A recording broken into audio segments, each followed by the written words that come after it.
నమస్తే, welcome to special focus. ఒక్కడంటే ఒక్కడు వందల మంది అమ్మాయిల్ని చెరబట్టాడు.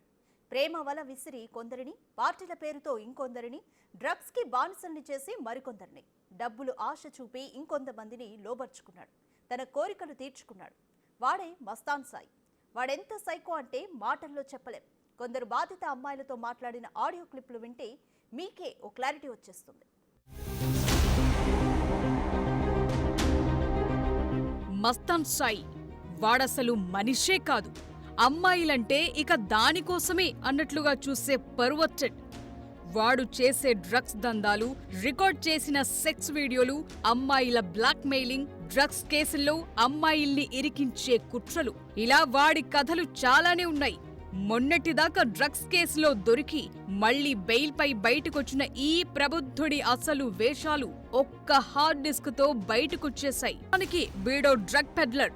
డ్రగ్ మాఫియా నుంచి మాదక ద్రవ్యాలు సేకరించి వాటిని మార్కెట్లో విక్రయిస్తూ ఉంటాడు. అలా ఇప్పటికే 2-3 సార్లు అరెస్ట్ అయ్యాడు. మళ్లీ బెయిల్పై బయటకొచ్చాడు. డ్రగ్స్ దందానే వీడి మెయిన్ బిజినెస్. ఇదే క్రమంలో పార్టీల పేరుతో అమ్మాయిలకు దగ్గరవటం, పరిచయం పెంచుకోవటం, ప్రేమ పెళ్లి పేరుతో మాయమాటలు చెప్పటం, వాళ్లను లొంగదీసుకోవటం వీడి స్టైల్. అలా 300 మందిని ట్రాప్ చేశాడు. వాళ్లతో న్యూడ్ వీడియో కాల్స్ మాట్లాడటం, వాళ్లకు తెలియకుండానే వాటిని రికార్డ్ చేయటం చేస్తూ వచ్చాడు. అంతేకాదు, వీడిని నమ్మి వచ్చిన అమ్మాయిలతో ప్రైవేట్ గా గడిపిన వీడియోలు కూడా సీక్రెట్ కెమెరాలతో షూట్ చేశాడు ఈ దుర్మార్గుడు. అలా వందలాది మంది అమ్మాయిలతో గడిపిన వీడియోలను హార్డ్ డిస్క్ లో సేవ్ చేసి పెట్టుకున్నాడు. మళ్లీ తనకు కోరిక కలిగినప్పుడల్లా అమ్మాయిలకు వీడియోలు పంపటం, బ్లాక్మెయిల్ చేయటం లాంటివి చేస్తున్నాడు. వీడి చేతిలో మోసపోయిన బాధిత అమ్మాయిల పట్ల వీడెలా ప్రవర్తిస్తాడో చూస్తే ఛీ అని మొహాన ఉమ్మేస్తారు. తమ వీడియోల కోసం తమ జీవితాల్ని నాశనం చేయొద్దంటూ మస్తాన్ సాయిని వేడుకున్న అమ్మాయితో వీడు మాట్లాడిన ఆడియో క్లిప్స్ బయటకొచ్చాయి. తనకు ఎదురు తిరిగిన అమ్మాయిల్ని అడ్డమైన బూతులు తిట్టి బెదిరించాడు. వీడి సైకోయిజం ఎలా ఉంటుందో చూడండి. అది ఏంటి, ఏం చేస్తున్నా అర్థమవుతుందా నీకు? ఏమన్నా ఇప్పుడు ఏమన్నావు నన్ను? అన్ని అన్నా, చాలా అన్నానే. మెంటల్ కట్టిందా? నీ వల్ల నా వీడియోస్ బయట ఉన్నాయి. ఏం మాట్లాడుతున్నా? నువ్వు పెళ్లి చేసుకుంటా అని చెప్పి నువ్వు నాతో ఇలా మాట్లాడకు. ఫోన్ పెట్టు. ఏంటి ఫోన్ పెట్టు. నువ్వు సరిగ్గా మాట్లాడు. నువ్వు మాట్లాడేదేంటి? నీ మాటలు సరిగ్గా రాని. ఊరందరితో ఉన్నావు కదా, సరిపోదా? 100 మందితో ఉంటాను. అలాంటినప్పుడు ఒక అమ్మాయిని పెళ్లి చేసుకుంటాను మోసం చేసి తన లైఫ్ నిన్ను చేసుకుంటే 2 రోజులు వేసుకోవాలి.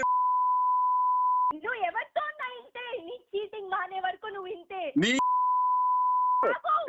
అసలు నువ్వు మాట్లాడుకు. ఎంతమంది అమ్మాయిల్ని చీట్ చేస్తావు? నువ్వు అమ్మాయిల జీవితాలతో ఆడుకోకు అని ఎంత బతిమాలినా మస్తాన్ సాయి బోతు పురాణం ఆపలేదు.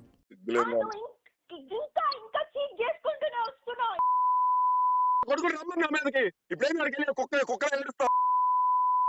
ఏంటి?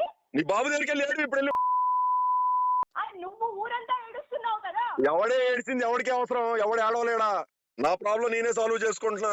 ఏ నా కొడుకు హెల్ప్ అడగల. అవును, అందుకే ఇక్కడి నుంచి నన్ను రప్పించి ఇన్ని చేసుకుని అవ్వట్లేదంటే మళ్ళీ తిరిగి అక్కడికక్కడ వదిలేసావు. నువ్వు పెడతానని వచ్చావు. పంపించి అక్కడికక్కడ వదిలేసావు నన్ను. అమ్మాయిలకు డ్రగ్స్ అలవాటు చేయటం, వాళ్లను లోబర్చుకోవటమే కాదు, తనతో తేడాలొస్తే డ్రగ్స్ కేసుల్లోనూ ఇరికిస్తానని బెదిరించటం వీడి స్టైల్. ఒకవేళ తాను డ్రగ్స్ కేసులో అరెస్ట్ అయితే విచారణలో మీ పేరు కూడా చెప్తానని బ్లాక్మెయిల్ చేసేవాడు.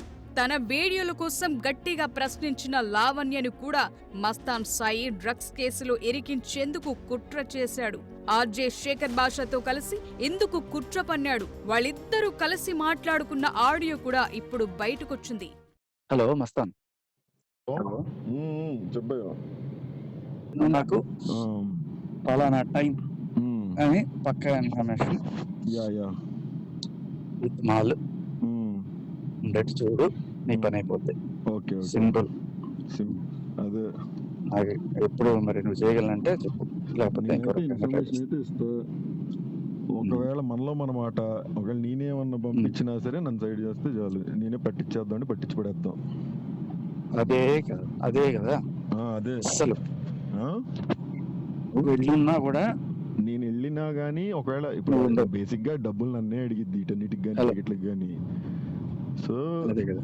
ఒకవేళ వెళ్ళేటప్పుడు లేకపోతే ఒకవేళ నేనే తీసుకెళ్ళి ఇచ్చినా సరే ఇంకా అక్కడ అదే అవ్వాలన్నట్టు, అది నా పేరు చెప్పిన ఉండకుండా అయితే అంతే అంతే అంతే ఇంకా క్లియర్ అదే. ఉంటది.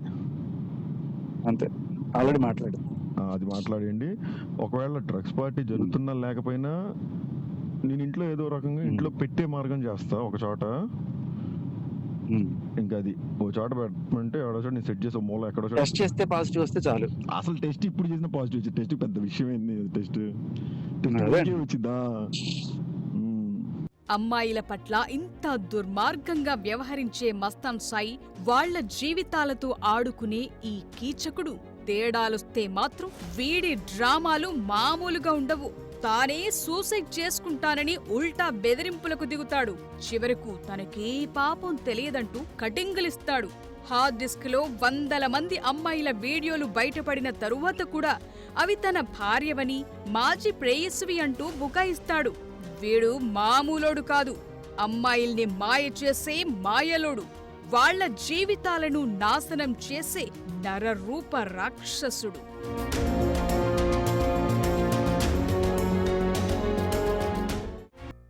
ఎలా ట్రాప్ చేస్తాడో తెలీదు, అమ్మాయిలు వీడికి ఎలా లొంగుతారో తెలీదు, వాళ్ళని ఎలా ఒప్పిస్తాడో అర్థం కాదు. మొత్తానికి తన దగ్గరున్న వీడియోలు చూపించి అమ్మాయిల్ని మాత్రం వేధిస్తాడు. అవసరమైతే ఆ వీడియోల్ని పాన్ సైట్లకి అమ్మేస్తాడు. ఇదంతా వీడి సైకోయిజానికి ఎగ్జాంపుల్స్ మాత్రమే. మరి ఈ సైకోని ఏం చేయాలి? ఇలాంటోళ్ళు సొసైటీలో ఎంతమంది ఉన్నారు? వాళ్ళ వలకు చిక్కకుండా ఎలా? డ్రగ్స్ కేసుల్లో ఎన్నిసార్లు అరెస్ట్ అయినా మస్తాన్ సాయి బుద్ధి మారలేదు. ఈ మధ్య లావణ్య పెట్టిన కేసులోనూ జైలుకెళ్ళొచ్చాడు, అయినా మారలేదు. ఈ దుర్మార్గుడికి బెయిల్ ఎలా వస్తుందో అర్థం కావట్లేదు. ఇప్పుడు మరోసారి అమ్మాయిల వీడియోలు ఉన్న హార్డ్ డిస్క్ ని లావణ్య నుంచి లాక్కునే ప్రయత్నంలో ఆమెపై దాడి చేసి పోలీసులకు దొరికిపోయాడు. నిజానికి తన వీడియోలను డిలీట్ చేయడానికి మస్తాన్ సాయి నుంచి ఆ హార్డ్ డిస్క్ ని కాజేసింది లావణ్య. కానీ అందులో ఉన్న వందలాది మంది అమ్మాయిల న్యూడ్ వీడియోలను చూసి ఆ హార్డ్ డిస్క్ ని పోలీసులకు అప్పగించింది. అలా ఈ సైకో గాడి అసలు వ్యవహారం బయటకొచ్చింది. నిజానికి ఆ వీడియోల్లోని అమ్మాయిలంతా ఈ సైకోని ఎంతో నమ్మారు. కానీ వాళ్లకు తమ ప్రైవేట్ వీడియోలను రికార్డ్ చేస్తున్నారన్న విషయం తెలియదు.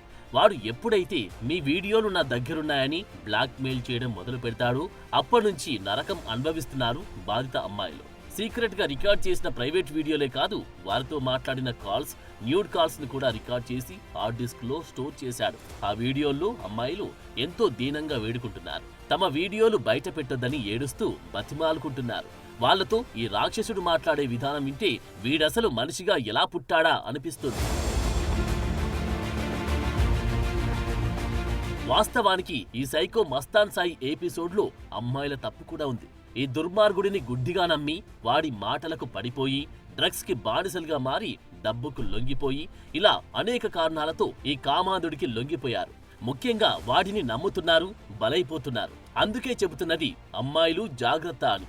మస్తాన్ సాయి లాంటి సైకోగాళ్లు అడుగడుగున ఉంటారు. ఇలాంటి మాయగాళ్ల వలలో పడితే మీ జీవితం ఇలాంటి హార్డ్ డిస్కులోనే బందీ అయిపోతుంది. అప్పుడు మీరెంత ఏడ్చినా, ఎన్ని కన్నీళ్లు పెట్టుకున్నా ప్రయోజనం ఉండదు. ఇలాంటి వాళ్ళ నుంచి ఎంత దూరంగా ఉంటే మీకు అంత మంచిది. మస్తాన్ సాయి లాంటి సైకోలకి ఈ సమాజంలో బతికే అర్హత లేదు. చట్టాల్లోని లూప్ హోల్స్ ని అడ్డం పెట్టుకుని ఇలాంటోళ్లు బయటకు వస్తున్నారు. మళ్ళీ కొత్త ప్లాన్తో వేరే అమ్మాయిల్ని వలలో వేసుకుని వాళ్ళ జీవితాలతో ఆడుకుంటున్నారు. ఎన్నిసార్లు పోలీసులు అరెస్టు చేసినా, ఎన్ని రోజులు జైల్లో పెట్టినా వీళ్ళ ఆగడాలు మాత్రం ఆగడం లేదు. బయటకు రావడం, మళ్లీ అవే విధవ పనులు చేయడం కామన్ అయిపోయింది. అందువల్ల మార్పు రావాల్సింది ఆడపిల్లల్లోనే. అప్రమత్తంగా ఉండాల్సింది అమ్మాయిలే. కాస్త పరిణితితో ఆలోచిస్తే చాలు, ఇలాంటి కామాంధుల వలకు చిక్కకుండా ఉండొచ్చు. ఈ రోజుల్లో ఏది తప్పో ఏది ఒప్పో తెలుసుకోలేని స్థితిలో ఈ తరం అమ్మాయిలు లేరు. అయినప్పటికీ కొన్ని బలహీన క్షణాల్లో ఇలాంటి మస్తాన్ సాయి లాంటి దుర్మార్గుల్ని నమ్ముతున్నారు. ఈ సైకోగాళ్ళ హార్డ్ డిస్కుల్లో బందీలైపోతున్నారు. ప్రేమించాడని, పెళ్లి చేసుకుంటాడని, పెళ్లికి ముందే ఎక్కడికి రమ్మంటే అక్కడికి వెళ్లడమే అమ్మాయిలు చేసే తప్పు. అలాంటి సందర్భాల్లో నేను ఆడపిల్లననే విషయం గుర్తుపెట్టుకుంటే చాలు.